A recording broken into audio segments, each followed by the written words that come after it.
성경에서는 하나님이 사람을 시험한다.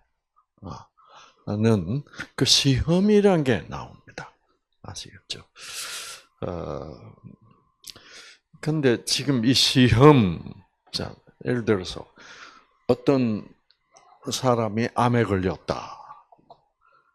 그러면 많은 경우에 그 어떤 다른 질병에 걸렸다. 그러면 많은 경우에 그것이 하나님이 지금 나를 시험하려고 그런다.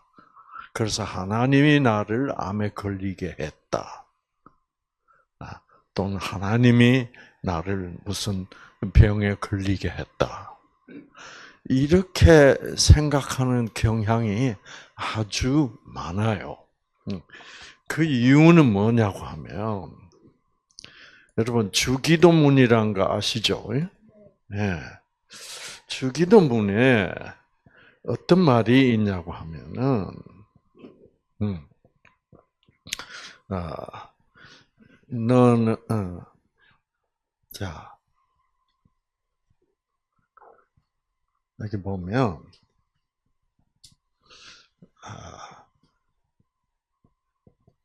너희는, 예수님이 하는 말로, 너희는 이렇게, 이렇게 기도하라. 해놓고, 그 다음에,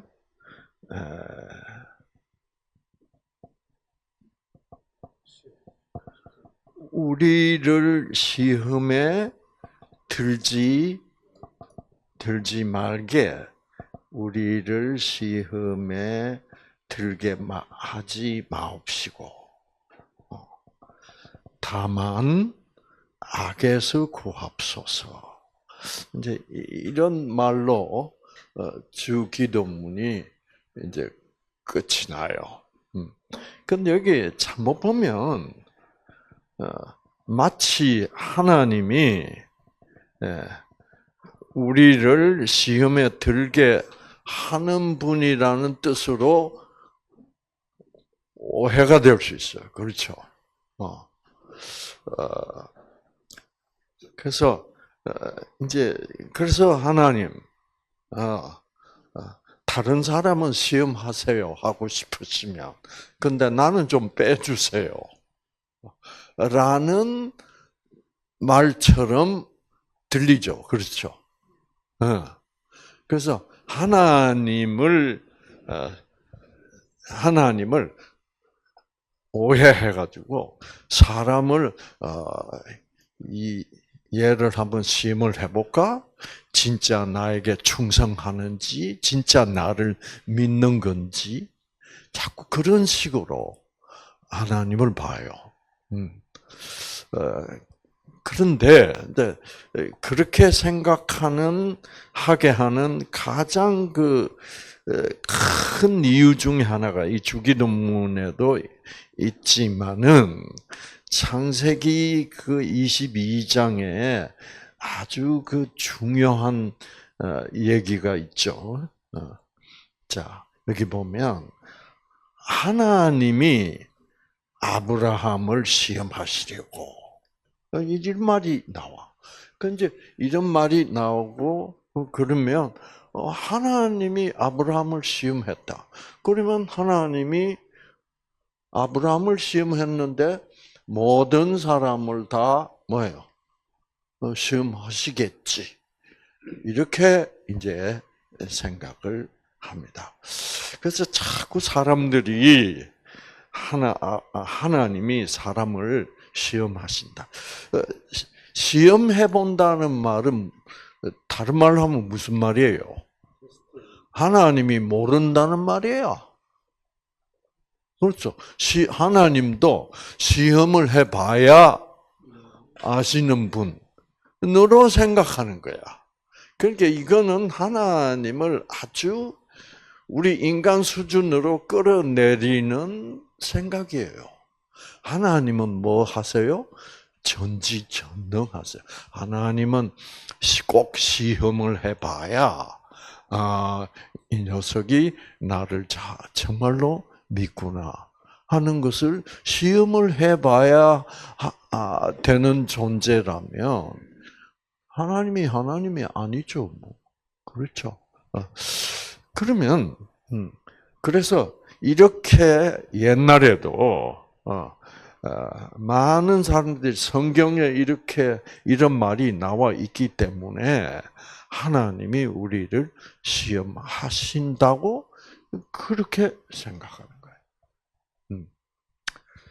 그러나 이제 신약 성경으로 오면 이제 이런 말이 나옵니다.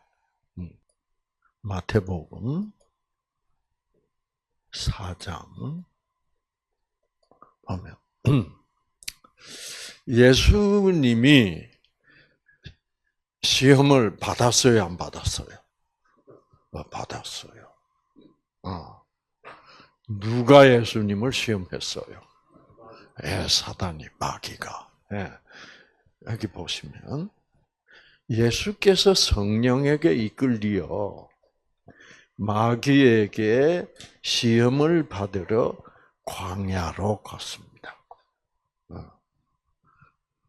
자, 그래 놓고 이건 4장 1절이고 바로 3절에서는 시험, 그래서 예수님은 40일을 밤낮으로 금식하신 후에 아주 배가 고파졌다. 그런데 누가 예수께 나왔다? 시험하는 자가 예수께 나와서. 자, 그러면 예수를 시험한 존재는 누구예요? 마귀야. 그리고 여기서 시험하는 자가 예수께 나와 예수를 시험해요. 근데 그 이 시험하는 자는 누구예요? 마귀지. 그렇죠. 사단이지. 그래서 이 성경을 기록한 예수님의 제자들은 다 누가 시험하는 자다? 마귀가 시험하는 자다. 그래서 내가 암에 걸린 것도 하나님이 나를 시험해 보려고 하나님이 나한테 암을 걸리게 한 것이 아니다 이거예요. 이거를 그런데 많은 교인들은 지금 하나님이 나를 시험해 보려고 왜 내가 지난 한 3년 동안 사업이 너무 바빠가지고 예배를 여러 번 빼먹었으니까 하나님이 이놈이 나한테 진짜 충성하는지 안 하는지 보려고 지금 암 걸리게 했다. 이런 식으로 생각하는 사람들이 참 많아요. 이제 그런 식으로 생각하는 사람들은 주기도문을 기도할 때 하나님 제발 저만은 좀 시험하시지 마시고 저를 빼주세요. 이런 뜻으로 이제 기도하는 거예요. 이건 말이 안 되죠, 그렇죠? 다른 사람은 시험하는데 저는 좀 꼭 빼주세요. 저는 지금 사업하느라고 너무 바빠서 저는 좀 시험 안 하시면 좋겠습니다. 이제 그래서 철저히 이런 식으로 기도하는 것은 또 이런 식으로 오해하고 있는 것은 하나님을 어떤 하나님으로 보고 하는 기도예요? 철저히 조건적으로 보고. 네. 그래서 이제 이런 식으로 하나님을 조건적으로 보고 보면 이제 하나님이 사람을 시험하는 것처럼 이렇게 보입니다. 그러면 왜 창세기 22장에서는 성경에 뭐라고 기록이 되어 있어요? 하나님께서 누구를 아브라함을 시험하시려고 이렇게 되냐? 왜 성경은 이렇게 기록하고 있냐? 이제 그래서 여러분 우리는 왜 창세기 22장에는 하나님이 아브라함을 시험했다고 기록을 하는가? 그거에 대한 그런 질문에 대한 답은 뭘까요?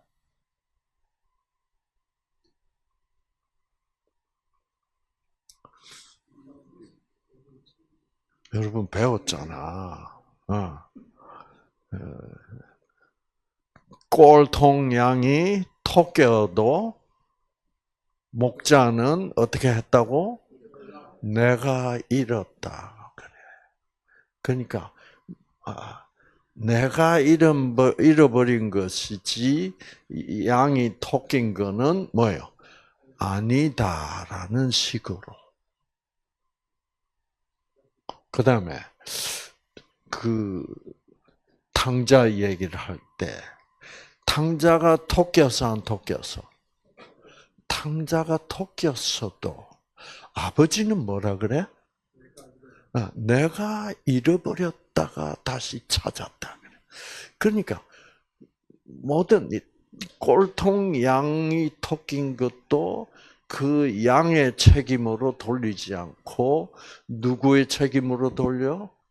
목자의 책임으로, 즉 하나님의 책임으로 돌리고 한 아버지의 이 둘째 아들 망나니가 토꼈어도 아버지는 뭐라 그래? 토꼈다고 그러지 않고 내가 잃어버렸다고 그런다. 하나님은 그런 분이다 이 말이에요. 그래서 그것은 그렇게 말하는 하나님은 조건적 하나님일 수가 없다. 자, 그렇게 말하는 하나님은 무조건적 사랑의 하나님이기 때문에 그리고 실제로 우리 모든 인간의 죄를 다 그렇죠. 책임지고 십자가에서 우리 대신 죽어 주실 분이기 때문에 토꼈다고 안 그러고 뭐라 그러신다? 내가 잘못해서 잊어버렸다. 네. 라고 말한다. 그래서 그런 표현을 반어법적 표현이라고 그런다. 아시겠죠? 그래서 반어법적 표현은 내가 지극히 사랑할 때 거꾸로 얘기하는 거죠. 맞아. 그래서 하나님이 직접 시험한 것이 아닌데 내가 시험했다고 이제 그런 식으로. 그래서 성경에는 그런 표현이 즉 다시 말해서 반어법적 표현이 아주 많아요. 그래서 이 반어법을 이해를 못하면 하나님이 아주 고약해져. 예를 들어서 여러분 출애굽기 보면 그 아주 고약한 얘기가 있어요. 이스라엘 백성이 지금 이집트에 애굽에 노예가 되어 있어요. 노예가 되어 있어. 근데 여러분, 이제 하나님이 모세를 시켜서 그 이집트의 왕 바로 왕에게 가서 우리 이스라엘 백성을 내보내 해방시켜 주십시오. 라고 말할 때 바로가 웃기지 마라. 네 하나님이 누군데? 나는 네 하나님 겁 안 나. 웃기지 마. 그래서 바로가 이스라엘 백성을 해방시키지 않아요. 그런 것을 하나님은 뭐라 그러냐면 왜 바로가 하나님이 원하시는 대로 이스라엘의 하나님 여호와가 원하시는 대로 이스라엘 백성을 석방시켜 주지 않고 계속 붙들고 있겠다고 그런 하나님 그렇게 하나님 말을 듣지를 않게 된 이유가 뭐냐? 이유가 뭐라고 써놨어요 성경에는? 하나님이 그렇게 바로 왕이 너희들을 보내주지 않을 거다. 그 이유는 내가 바로의 왕의 마음을 어떻게 강팍하게 했기 때문이다. 그러면 웃기잖아요, 여러분. 하나님은 지금 바로 왕이 이스라엘 백성을 해방해 주기를 이제 원하는데 또 하나님은 어떻게 했다고? 바로 왕을 꼴통으로 만들어 가지고 하나님 말을 안 듣게 만들어. 이 말이 돼요, 안 돼요? 그러니까 성경은 아차 잘못 보면 말이 안 되는 책이야. 그러니까 하나님이 인간을 시험했다. 그랬다가 또 뭐라 그래? 시험하는 자는 누구다? 마귀다. 이렇게 왔다리 갔다리. 그래서 이제 그러면 하나님은 이스라엘 백성을 지금 해방시키고 싶어. 그래서 모세를 보내서 에집트 왕 바로에게 보내서 자 해방시켜 달라. 그런데 바로는 못하겠다. 그런데 그 이유는 뭐냐? 하나님이 바로의 마음을 강팍하게 해가지고 이스라엘 백성을 해방시키지 않도록 했다. 그 말 돼요, 안 돼? 그래서 성경은 이렇게 우리의 상식선에서 조건적으로 보면 말이 안 돼요. 그러면 무조건적으로 봅시다. 하나님이 왜 자기가 바로의 마음을 강팍하게 했기 때문에 이스라엘 백성을 해방시켜 주지 않을 것이다. 라는 말을 왜 하나님이 했을까?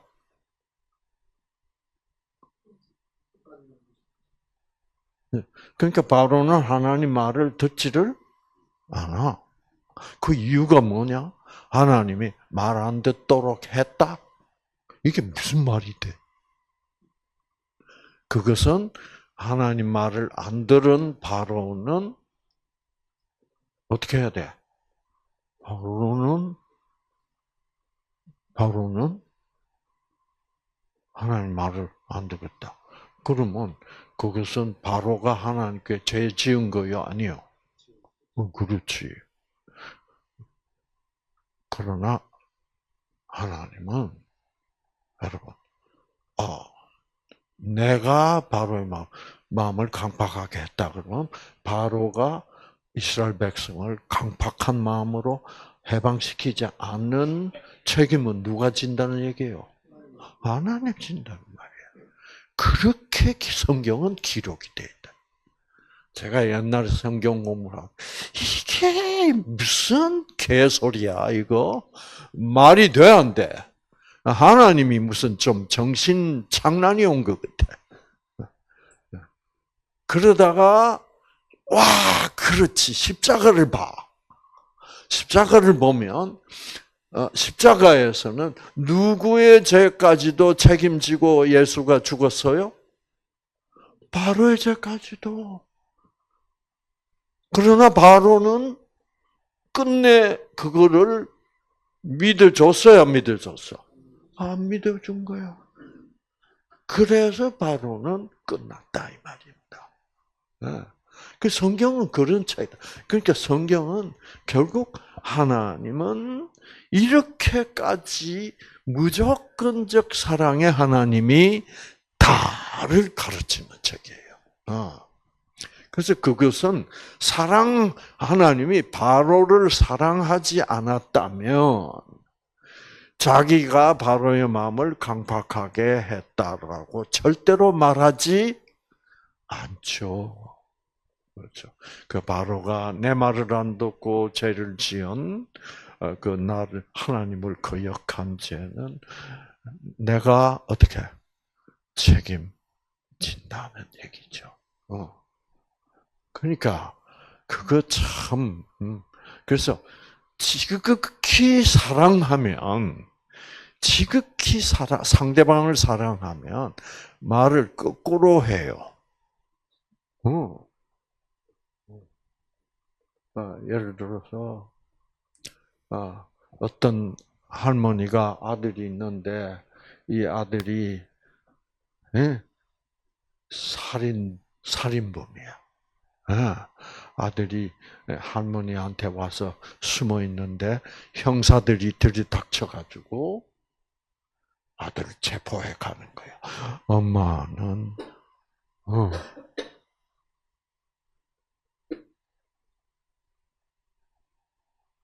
엄마가 뭐라 그래? 아들이 살인범인데도 엄마가 형사들이 와서 아들을 체포해 끌고 가니까 엄마는 뭐라 그래요? 아이고, 내가 죽어야지.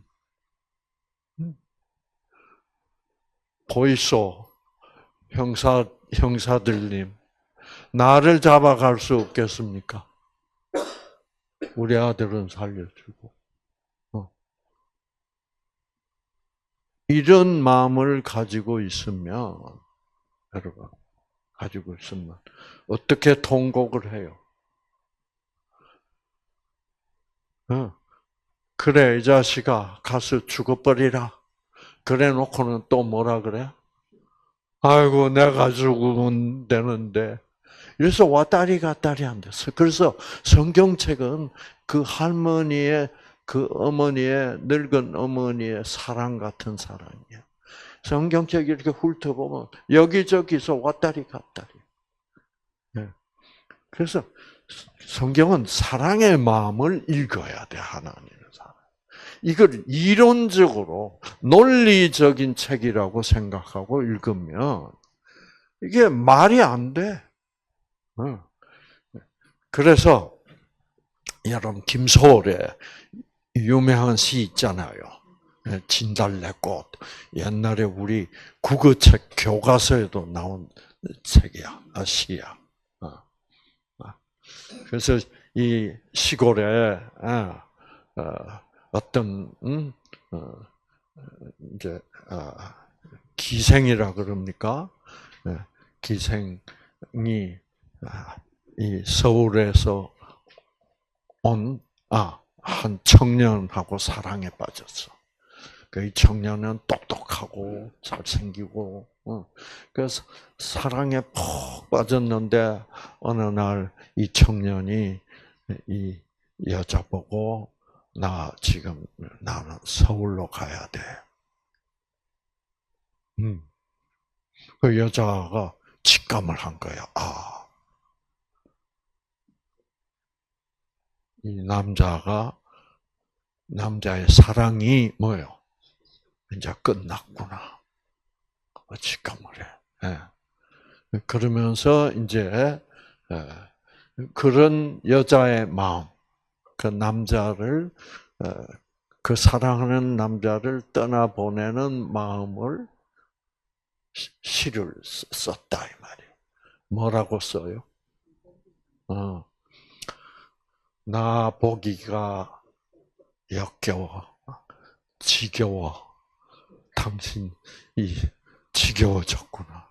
나 보기가 역겨워 떠나실 때는 뭐라 그랬게? 내가 엉엉 통곡하고 울겠다? 뭐라 그러냐면 죽어도 아니 눈물 흘릴 것이지. 내가 눈물 흘릴 줄 아시오? 죽어도 눈물 안 흘린다. 이거는 반대로 얘기한 거예요. 그렇죠? 죽어도 나는 눈물 안 흘릴 거요. 라는 말은 무슨 말이에요? 내가 울다가 죽을 것입니다. 그만. 그게 사랑의 표현. 그리고 고이 보내야 돼. 다 거꾸로 얘기하는 거예요. 마음속에서는 어떻게? 붙잡고 늘어지고 그러고 싶은데 안 그러겠다는 거죠. 그게 많이 사랑하면 말이 어떻게? 거꾸로. 그러니까 거꾸로 정반대로 표현해야만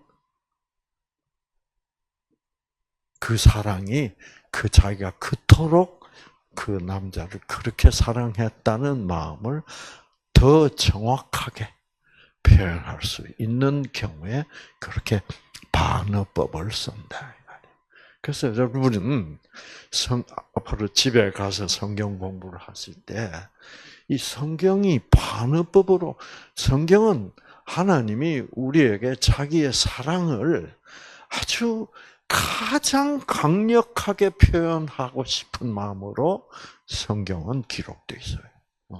그래서 성경은 구구절절마다 여러분 감정을 내 마음을 가장 강하게 표현하고 싶을 때는 문장을 논리적으로 쓰면 감정 표현이 잘 안 돼. 무슨 형식으로 써야 돼?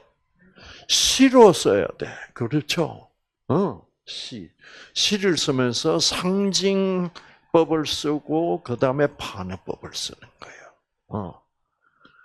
그 성경은 우리 하나님의 그 사랑을 읽는 우리들에게 알게 하기 위하여 거의 다 문장, 특히 구약 성경은 거의 전체가 다 문장 틀이 시적입니다. 시의 틀이야. 그 시편만 시가 아니라 이사야서 뭐 이런 선지자들의 글도 다 시적으로 기록이 되어 있어요. 그만큼 하나님은 성경을 통하여 읽는 우리들에게 그 사랑을 느낄 수 있도록 그렇게 그거를 염두에 두고 성경을 읽어야지. 그걸 염두에 두고 여기는 하나님이 사람을 시험한다고 그랬네. 여기는 마귀가 시험한다고 그랬네. 헷갈리는 거예요. 그렇죠?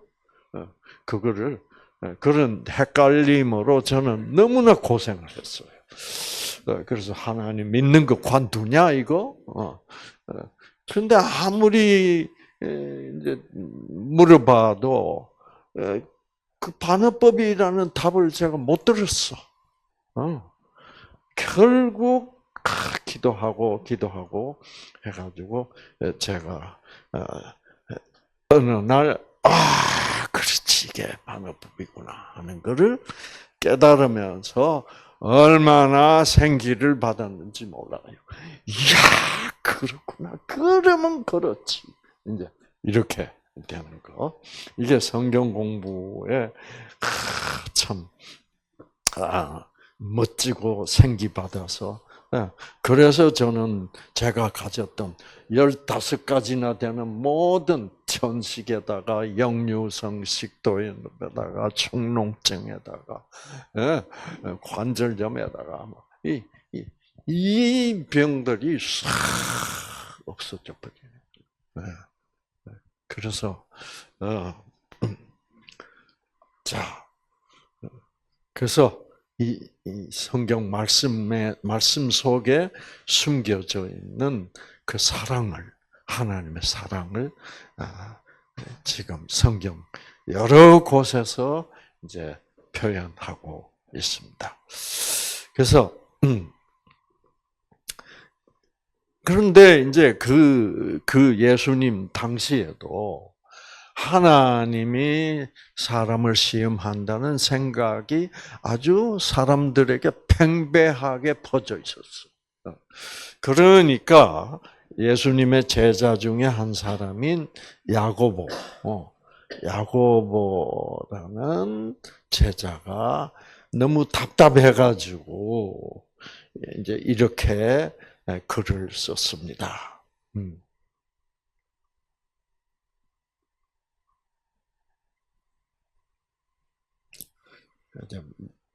사람이 시험을 받을 때 내가 하나님께 시험을 받는다고 말하지 말아라.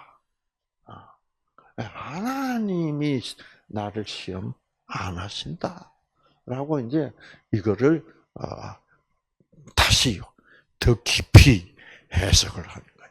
그 지금 많은 교회들에서 교인들은 자꾸 하나님이 시험한다고 그래요. 이런 말이 성경에 있음에도 불구하고, 그러니까 성경을 자세히 깊이 안 보는 거죠. 자, 그래놓고 야고보는 뭐라 그러냐면 하나님은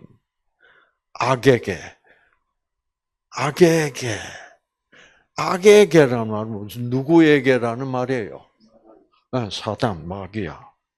사단에게 시험을 받지도 않는데, 아까 마태복음 보니까 예수님은 누구에게 시험을 받으러? 마귀에게 시험을 받으러 했대.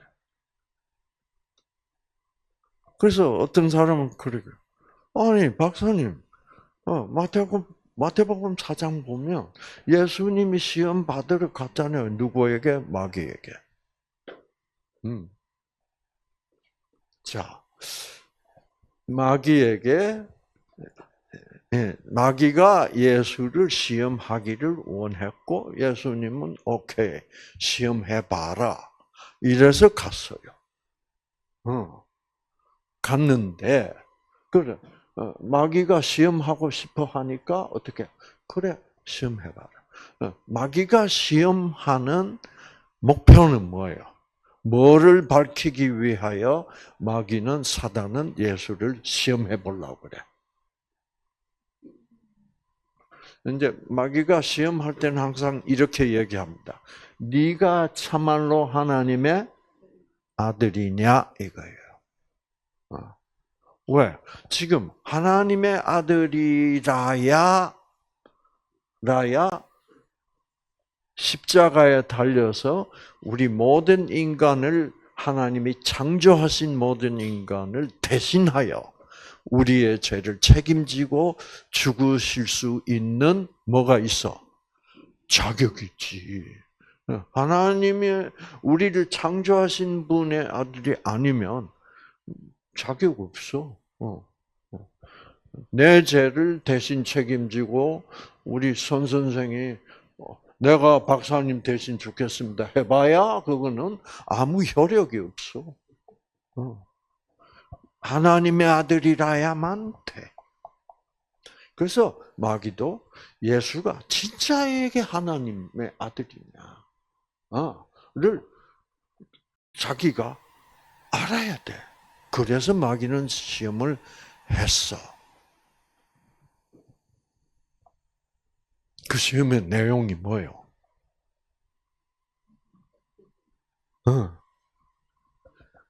자, 예를 들어서 마귀가 첫 번째 시험이 뭐예요? 네가 만약 하나님의 아들이거든 이 돌덩어리를 빵으로 만들어 봐라. 예수님 할 수 있어요, 없어요? 할 수 있어요. 할 수 있었는데 해요, 안 해요? 안 해. 그 안 하는 것이 바로 예수는 하나님의 아들인 것을 어떻게 증명했다 이 말입니다. 만약 예수님이 이 빵을 돌로 만들려고, 돌덩어리를 빵덩어리로 만들려고 할 수 있지. 그래서 탁 해버렸어. 그것을 자기가 하나님의 아들이라는 것을 증명하는 방법이라고 생각하고 그렇게 했다면 예수님 하나님의 아들이 아니에요. 그걸 알아야 돼. 하나님, 우리 생각에 그렇잖아요. 네가 하나님의 아들이라면, 내 암을 한번 놔서봐, 낫게 해봐. 그도, 응, 내 암 나버렸어. 봐, 나 하나님의 아들 맞지? 그게 하나님의 아들임을 증명한 거요? 이게 중요한 얘기입니다. 자, 일단 여기 보고 하나님은 악에게 시험을 받지도 아니하시고 그 다음에 뭐요? 친히 아무도 시험하시지 아니하시느니라. 이게 뭐냐? 예수님이 그래 이 돌덩어리를 빵으로 만들어봐. 내가 이 돌덩어리를 빵으로 만들었다고 해서 내가 하나님의 아들임을 증명하는 것은 뭐요? 아니야. 그랬기 때문에 하나님의 아들임이 증명된 거요. 그 다음에 예수님이 무슨 말 했어요?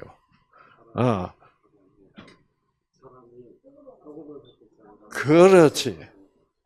하나님이라는 존재가 빵만 해결해 주면 그게 무슨 하나님의 아들이냐 이 말이에요. 그렇죠? 사람들은 뭐가 필요하다? 생기를 받아야 된다. 그 생기는 뭐 속에 있다? 생기는 무조건적 사랑이다. 그 무조건적 사랑은 어디에 있다? 하나님의 말씀 속에 있다.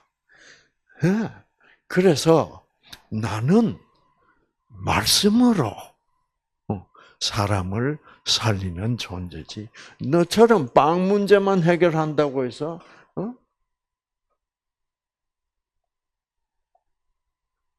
그것으로 돌덩어리로 빵덩어리로 만든 것이 내가 하나님이라고 하나님의 아들 맞다라고 하는 것을 증명한다고 생각하면 뭐요? 너는 아니다 이 말이에요. 그 얘기예요. 사람들은 옛날에 제가 성경을 잘 모를 때, 그 돌덩어리로 빵을 만들어 버리지 그냥. 예수님 못했던 건가? 뭐 이렇게 되면 성경이 헷갈리는 거예요. 그렇죠? 자, 마태복음 4장 봅시다. 그래서 마귀는 예수를 시험했어요, 안 했어요? 했어요. 예수는 그 시험을 받아들였어, 안 받아들였어? 안 받아들였어. 그래서 예수는 시험을 마귀가 시험하는 것을 예수는 뭐요? 웃기지 말라 그랬어요. 그럼 그건 뭐예요? 예수님은 마귀보다 차원이 뭐예요? 더 높은 차원이에요. 예수님이 돌덩어리로 빵 만드는 것은 누구도 할 수 있다? 마귀도 할 수 있다. 그래서 그러나 마귀는 생기로 죽은 사람을 살릴 수는 없다 이 말이에요. 자, 예수께서 마귀에게 대답합니다. 사람이 떡으로만 살 것이 아니요. 몸으로만. 그렇죠. 먹는 거로만 산다고 그게 사람이냐. 진짜 사람은 하나님의 입으로부터 나오는 모든 말씀으로 사는 사람이, 자, 이상구 박사가 이 뉴스타트 센터에서 하고 있는 이 일이 암만 낫게 할 것이냐? 안 만나게 해봐야 아무 소용이 없어. 무엇으로 암이 나아야 돼? 네. 하나님의 말씀. 그 생기를 모르고 살던 사람이, 하나님 말씀 속에 이 생명이 있구나. 이 생명, 말씀 속에 있는 생명을 받아들이게 해서 하나님의 자녀가 되게 하는 것이 이 뉴스타트 센터의 목표다 이 말이야. 아시겠죠? 그러니까 암이 나서 죽을 사람이 사느냐 죽느냐 그것만 하는 곳이 뭐야? 아니다 이 말이야. 사실은 암이 안 나고 죽어도 하나님의 생명을 뉴스타트 센터에 와서 받아들이고 죽었다면 그 뭐 한 몇 년 더 사냐 덜 사냐 이거 차이밖에 없지. 영생은 누릴 수가 없고 하나님 말씀을 받았다면 여기서 10년 먼저 죽었다고 해도 그에게는 뭐가 지금 기다리고 있어? 영생이 기다리고 있다 이 말이죠. 이런 말을 듣고 박수를 친다는 것은 이 세상에서는 미친 소리야. 그렇죠? 말도 안 되는 소리야. 그러니까 마귀는 세상 차원에서 시험을 했지만 예수님은 나는 세상 차원이 아니다.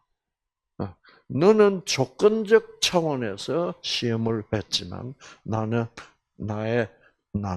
무조건적 사랑으로 생기를 주어서 인간들에게 영생을 주로 온 하나님의 아들이 있다 이 말이에요. 그래서 예수님이 그것을 거절하고 사람이 떡으로만 살 것이 아니요 하나님의 입으로부터 나오는 말씀으로 살리라고 할 때 사단은 뭐를 아는 거예요? 와, 이분은 하나님의 아들이 맞구나. 그렇게 된 거예요. 만약 예수님이 돌로 떡으로 만들어 버렸다면 그건 예수님은 어떻게 되는 거예요? 마귀의 부하가 되는 거야. 사실 하나님 아들 아니야. 우리 급이야. 그렇죠? 마귀 급이에요. 그런 거예요. 그래서 예수가 첫 번째 시험은 마귀가 예수를 시험했지만 예수는 그러니까 마귀가 예수를 낚으려고 낚시를 어떻게 던졌지만 예수는 물었어 안 물었어? 안 물었다. 이거예요. 이거를 볼 줄 알아야 돼. 아시겠죠? 그 다음에 이제 첫 번째 낚시는 실패했어. 마귀가 예수를 거룩한 성으로 데려가 성전 꼭대기에 세우고 네가 만일 하나님의 아들이었거든 뛰어내리라. 기록하되 그가 너를 위하여 그 천사들을 명하시리니 그 천사의 손으로 너를 받들어 발이 돌에 부딪히지 않게 하리라. 다치지 않게. 네가 진짜 하나님의 아들이라면 네가 거기서 뛰어내리면 네가 다칠 거 아니야.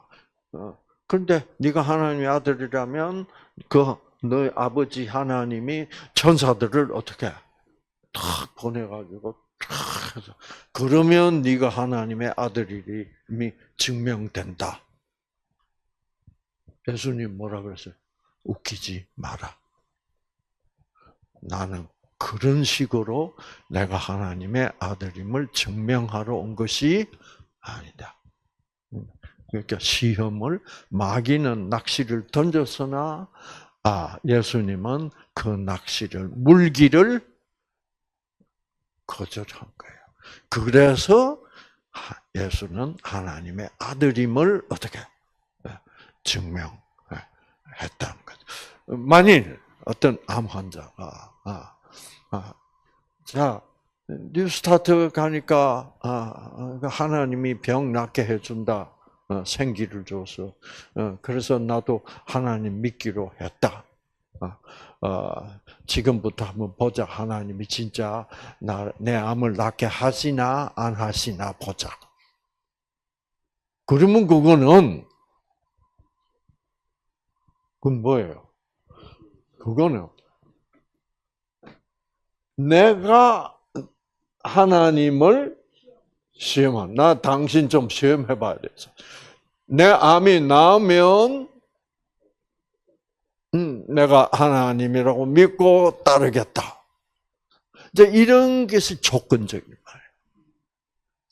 그러니까 하나님은 조건적 하나님이 되기를 원하시지 않는 거야. 근데 지금 많이들 그러고 있는 거예요. 하나님, 제가 하나님 복을 우리 남편을 승진시켜 주시면 군대에서는 뭐 승진이 그렇게 중요해. 스타. 이제 대령에서 어떻게? 그 진급 심사할 때는 군대가 살벌해져요. 지금 대령들이 많잖아. 그렇죠?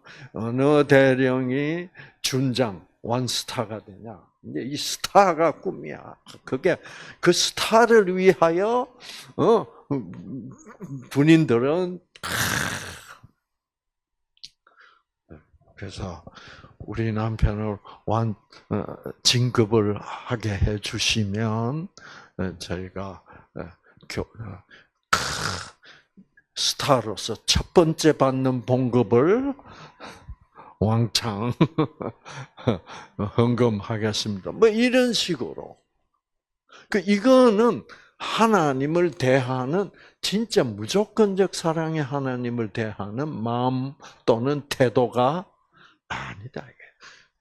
근데 사단은 예수를 시험할 때 자꾸 이런 식으로 시험하는 거예요. 그러니까 예수님이 이 두 번째 시험도 거부해요. 주 너의 하나님을 어떻게 시험하지 말라고 했다. 내가 왜 하나님을 시험해? 하나님은 하나님은 나를 항상 뭐요? 나를 보호하고 계시고 나를 조건 없이 사랑하고 계시는 분인데 내가 하나님이 과연 나를 사랑할까 안 할까 한번 뛰어내려 볼까? 이거는 이런 하나님을 믿는다는 건 그건 하나님을 믿는 것이 아니다. 진짜 하나님은 그런 분이 아니다. 라고 예수님이 대답하심으로써 마귀에게 아하, 예수는 진짜 하나님의 아들 맞구나 라는 것을 증명했대.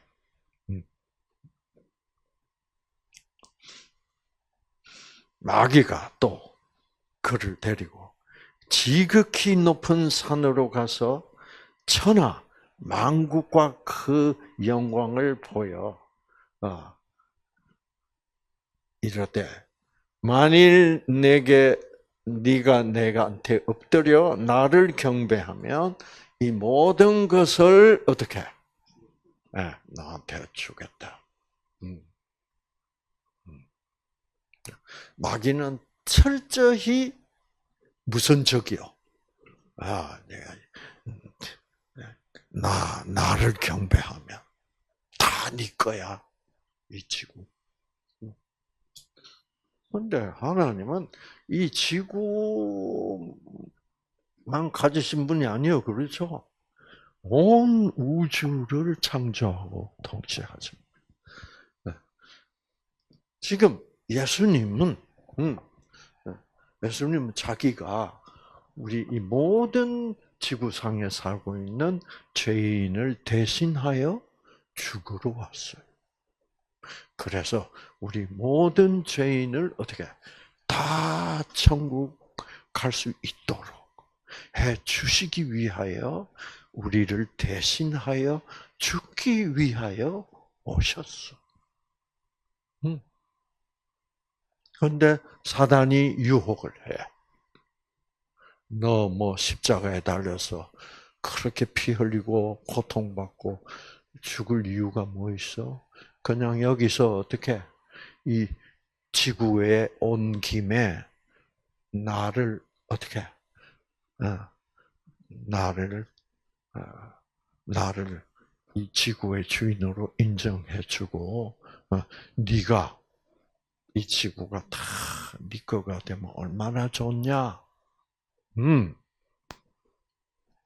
유혹이 될 수도 있어요. 그렇죠? 그러니까 예수께서 말씀하시되 사탄아 물러가라. 기록되었으되 주 너의 하나님께 경배하고 다만 그를 섬기라 하였느니라. 이게 무슨 소리예요? 너를 섬긴다는 것은 무엇을 받아들이라는 거예요. 조건적 사랑이 맞다라는 사단의 생각을 받아들이는 거예요. 그럼 그 조건적 사랑이 옳다라는 사단의 생각을 받아들이면 어떻게 되는 거예요?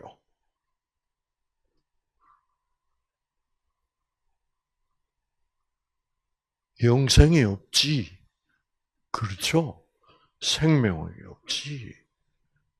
근데 사단은 어떻게 생각하고 있는 거예요, 지금? 사단은 무조건적 사랑만이 그 안에 뭐가 있다? 생기가 있다. 생명이 있다는 것을 사단은 인정하지 않는 거예요. 그렇죠? 그러니까 무조건적 사랑의 하나님을 경배하는 것만이, 그 길만이 뭐가 있는 길이다? 생명이 있는 길이다. 그거예요. 내가 이 지구, 이 영광스러운 이 아름다운 지구를 다 통째로 내게 준다고 해도 뭐는 없어? 생명은 없어. 결국 모든 것은 어떻게 되고 말아요? 어저께 했잖아요. 엔트로피가 되고 말아. 모든 눈에 보이는 이 물질적인 것은 엔트로피. 결국은 사라지게 되어 있다. 덧없는 것이다. 그것은 영원히 존재할 수 있도록 된 것이 아니다. 그래서 여러분, 우리가 부활했을 때는 이 고린도후서 5장에는 보라, 옛 것은 지나가고 새롭게 되었도다. 그래놓고 뭐예요? 한번 봅시다. 고린도후서 5장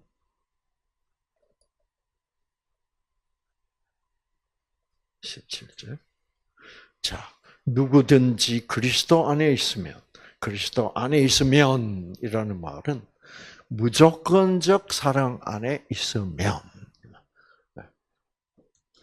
새로운 무엇이다? 새로운 피조물이다. 이 새로운 피조물이라는 말은 옛날 나가 아니다 이 말이에요.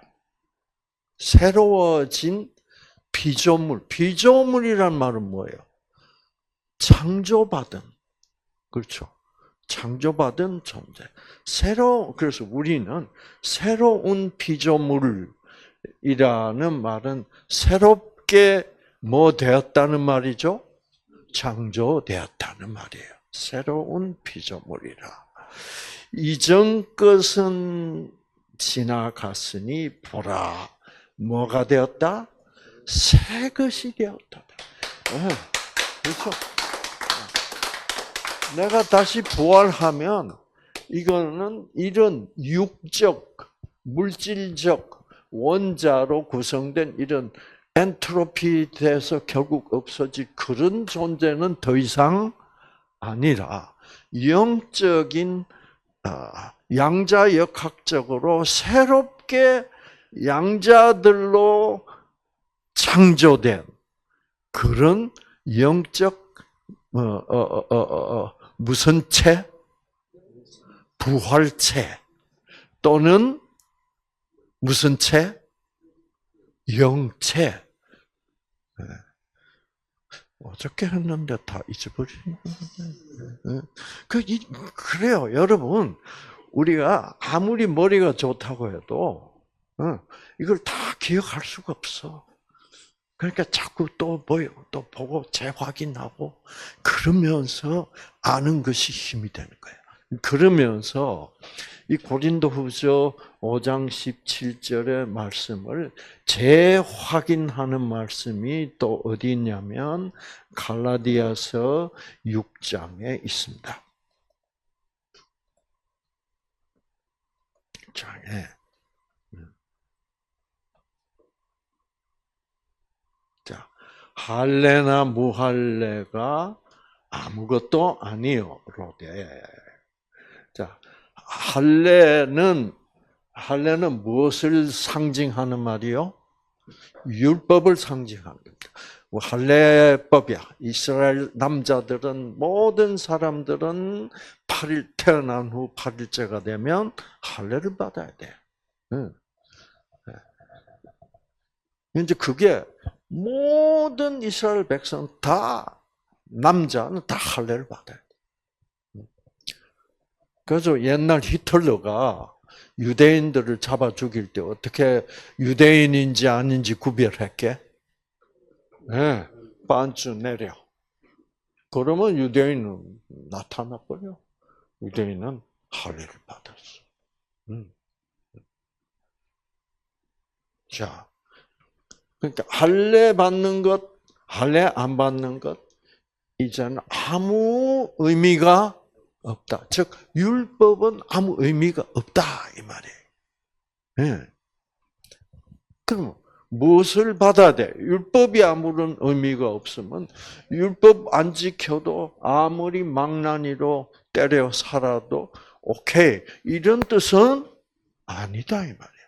율법은 이제 너희들에게는 의미가 없어졌지만 너희들 율법이 없어지면 그냥 망나니가 돼버리잖아.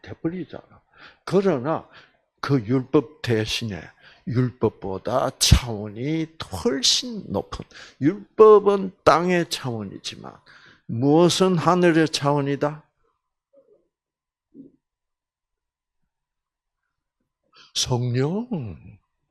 그러니까 옛날 유대인들은 율법이 꽉 차 있었는데 그 지킬 수도 없는 율법을 지킨다라고 고생하는 그 고생을 어떻게 예수님이 와서 해방시켰잖아. 그렇죠? 해방시키고 율법으로부터 해방시켜 놓고 그냥 가만 놔두면 어떻게 돼? 뿔뿔이 지 마음대로 사는 거지. 그건 아니잖아요. 그래서 율법보다 더 차원이 높은 뭐를 주셨다? 그게 성령이다 이 말이에요. 그래서 성령을 주시면 율법을 지키면서 사는 것보다 성령을 따라서 사는 것이 훨씬 더 뭐요? 영적으로. 성령은 하나님이니까 하나님과 함께 동행하는 사람이 된다 이 말이에요. 그래서 이 성령 받는 것을 모르는 사람들은 율법 할래 무할래 이거 이제 상관없다 그러면 그럼 무슨 하나님은 예수님은 인간을 무슨 자로 만들어? 무법자. 그 말이 뭐예요? 아니다 이거예요. 그래서 십자가에서 우리 모든 인간으로 하여금 율법으로부터 해방시켰다고 그러면 성령을 모르는 사람들은 금방 반박을 합니다. 그러면 무법자가 되겠네? 그러니까 그분들은 성령을 모르기 때문에 무법자가 될래, 율법자가 될래 하면 뭐를 선택해야 돼? 율법자가 돼야지. 법 없이 산다는 건 그건 웃기는 거니까. 그러나 율법자보다 더 차원이 하늘 차원에 가까운 사람들은 무법자가 아니라 무엇의 사람이 되는 거요? 성령의 사람이 돼. 그래서 성령과 함께 동행하고 싶어 하는 사람들이 되는 거예요. 그래서 이 반드시 성령을 의식하면서 율법은 이제는 우리는 율법으로부터 해방됐다고 그래야지. 성령을 의식하지 않고 율법 할래 받는 거나 안 받는 거나 그 아무것도 아니야라고 얘기하면 나는 나를 무슨 자로 공표하는 거나 마찬가지예요. 무법자지. 그러나 우리는 무법자가 아니라 성령이 함께 하시는, 성령과 함께 사는 사람이 되었다. 자, 할례나 무할례가 아무것도 아니로되 오직 새로 지으심을 받는 것. 새로 지으심이 뭐예요? 이게 창조입니다. 새로 창조된 것을 받는 새로운 창조. 그래서 이게 이제 영어 성경을 보면 다른 번역을 봅시다. 새로운 피조물. 이건 아까 고린도전서에서도 나온 얘기고. 이 부분 보면 할례를 받고 율법이 중요한 것이 아니라 뭐가 중요하다? 새롭게 창조되는 것이 중요하다. 그래서 부활이라는 것은 어떻게 되는 것이다? 천사와 같은 영적 존재로서 하나님이 새롭게 창조하는 것이 바로 부활이다 이거죠. 그래서 여러분, 그래서 우리는 새로운 피조물, 새롭게 창조된. 영어 성경으로 하면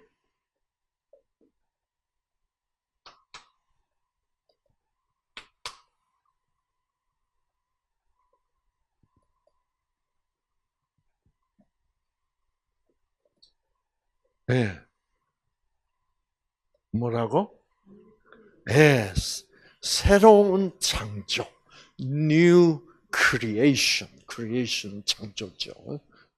그런데 이렇게 우리는 성령을 받아들인 우리는 아직은 완전히 내 몸이 새롭게 창조된 영적 존재로 새롭게 창조된 것은 아니지만은 나는 하나님이 꼭 이렇게 약속하신 것을 믿는 믿음만 보시고 나를 뭐라고 인정해 주신다? 여겨 주신다? 새로운 창조물이라고 하나님은 우리 모두를 그 믿음을 보시고 인정하여 주신다는 거죠. 그래서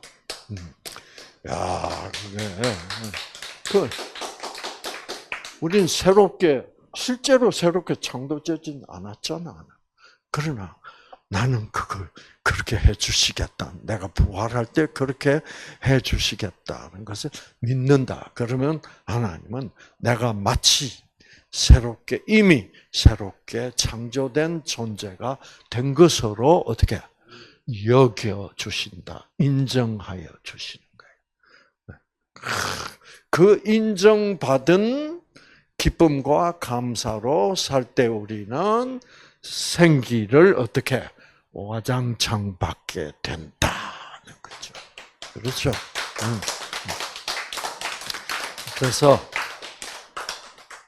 그래서 우리 사단이 시험을 주면 우리 인간들은 시험을 어떻게 덜커덕 시험을 줄 때마다 어떻게 낚싯밥을 물어댄다 이 말이야.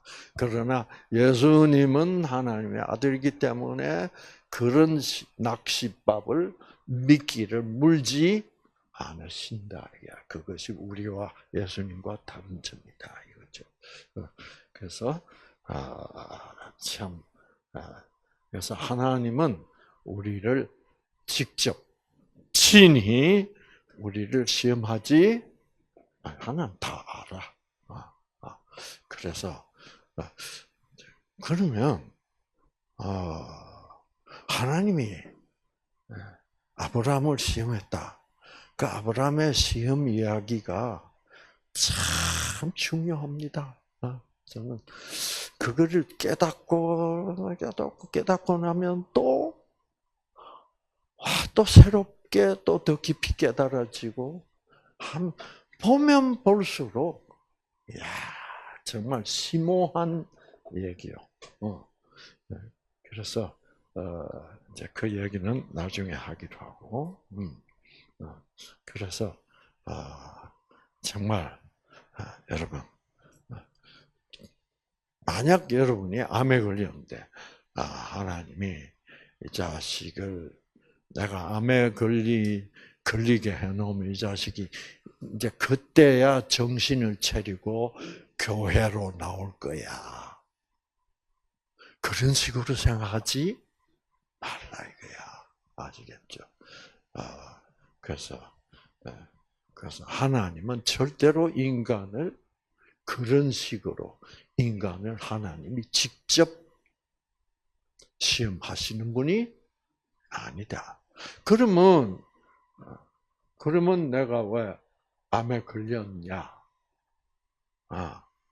라는 하나님이 직접 시험 안 했는데 나는 그럼 왜 암에 걸렸냐?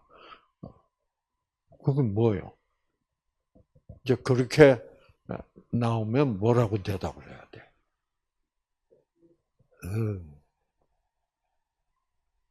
그렇죠? 그거는 누가 시험한 거요? 사단이 시험한 거예요. 그래서 여러분 성경에